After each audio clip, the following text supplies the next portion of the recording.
Welcome to this video on climate policy and inflation. There is no alternative to climate policy, but it is fair to say that it increases inflation. After all, it inevitably triggers two waves of cost. To start with, companies have to pay more for CO2 emissions. That is the first cost wave. Then they have to pay more because higher CO2 prices force them to restructure their production in a climate-friendly way. This is a second cost wave.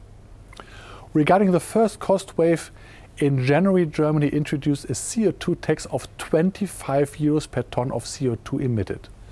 This makes gasoline and heating oil more expensive and has increased inflation by 0.6 percentage points this year.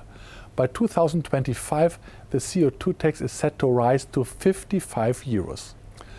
The second cost wave is about the climate-friendly restructuring of companies triggered by higher CO2 prices and other climate policy instruments. These restructuring costs are difficult to estimate. We rely here on external studies.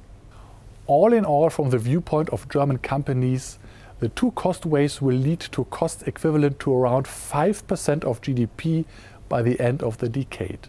If companies pass this on to consumers, consumer prices will also have to rise by 5%.